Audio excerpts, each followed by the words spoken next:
شروع کرتی ہوں اللہ کے نام سے جو بڑا مہربان نہایت رحم کرنے والا ہے۔ مور کو اللہ نے جنت سے کیوں نکالا؟ حضرت آدم علیہ السلام اور اماں حوا کی تخلیق کے بعد اللہ پاک نے انہیں جنت میں داخل کر دیا اور حکم دیا کہ جنت کی ہر نعمت سے فائدہ سوائے شجرہ ممنوعہ کے، کیونکہ شیطان سجدہ نہ کرنے کی وجہ سے مردود ہو گیا تو اللہ پاک نے اس کے جنت میں داخل ہونے پر بھی پابندی لگا دی۔ سانپ اور مور جنت سے آئے ہوئے جانور ہیں۔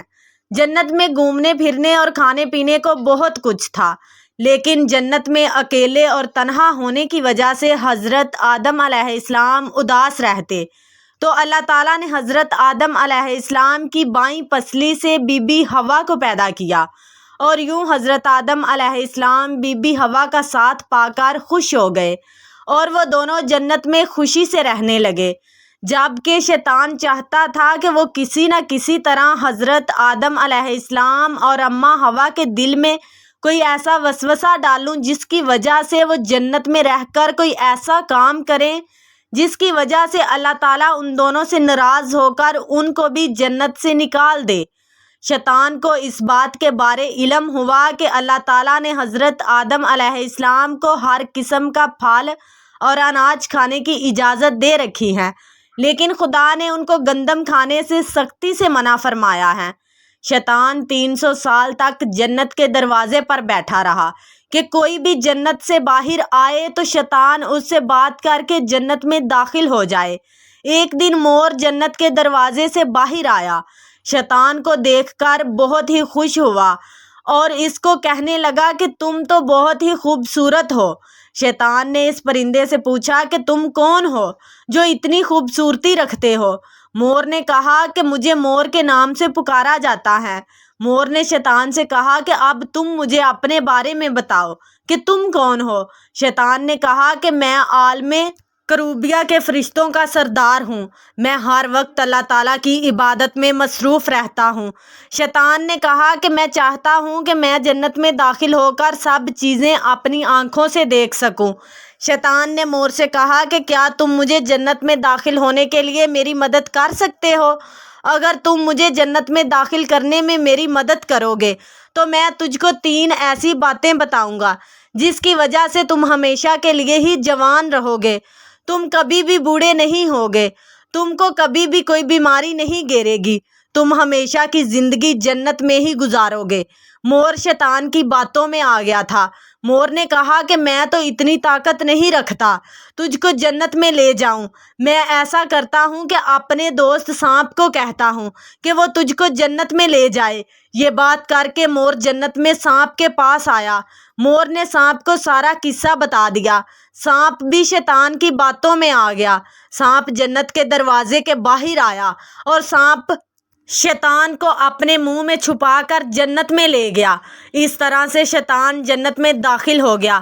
فرشتے شیطان کو جنت سے باہر نکالنے لگے، لیکن خدا کی طرف سے حکم تھا کہ شیطان کو ابھی جنت میں ہی رہنے دیا جائے، شاید حضرت آدم علیہ السلام کا امتحان لینا تھا۔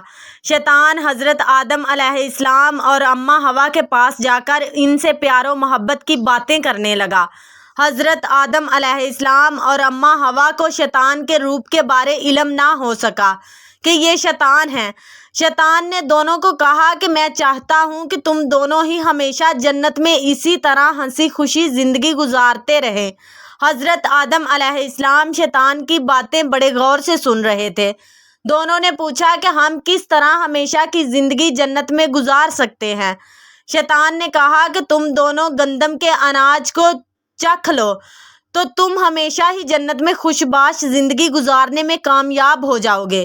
شیطان کی بات سنتے ہی حضرت آدم علیہ السلام کے دل میں خدا کا خوف طاری ہو گیا کہ خدا نے ہم کو گندم کھانے سے سختی سے منع فرمایا ہے، لیکن حضرت اماں حوا شیطان کی باتوں میں آ گئی۔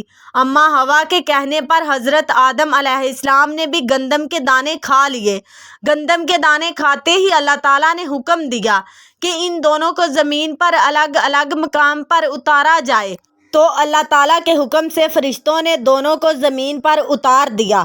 شیطان اپنا بدلہ لینے میں کامیاب ہو گیا تھا، کیونکہ جب اللہ تعالیٰ نے شیطان کو کہا تھا کہ حضرت آدم علیہ السلام کو سجدہ کرو تو شیطان نے خدا کے حکم کی نافرمانی کی، جس کی وجہ سے شیطان کو جنت سے نکال دیا گیا تھا۔ جس خوبصورت پاؤں سے مور نے اپنے پنجوں میں سانپ کو اٹھایا تھا اور شیطان کو سانپ کے منہ کے ذریعے جنت میں داخل کیا تھا، اللہ تعالیٰ نے مور کے پاؤں کی خوبصورتی کو بدصورتی میں بدل دیا۔ سانپ نے شیطان کو منہ میں چھپا کر جنت میں داخل کیا تھا تو اللہ تعالیٰ نے ہمیشہ کے لیے سانپ کے منہ میں زہر بھر دیا۔ اس طرح اللہ تعالیٰ نے مور اور سانپ کو جنت سے باہر نکال دیا تھا۔ حضرت آدم علیہ السلام اور حضرت اماں حوا کئی سالوں تک خدا سے رو رو کر معافیاں مانگتے رہے۔ کئی سالوں کے بعد اللہ تعالیٰ نے دونوں کی دعا کو قبول فرماتے ہوئے دونوں کو آپس میں ملا دیا۔ جزاک اللہ۔ اگر آپ کو ہماری یہ ویڈیو پسند آئی ہو تو پلیز لائک، شیئر اور سبسکرائب ضرور کریں تاکہ مزید آنے والی نئی ویڈیو کے نوٹیفیکیشن آپ کو بر وقت مل سکیں۔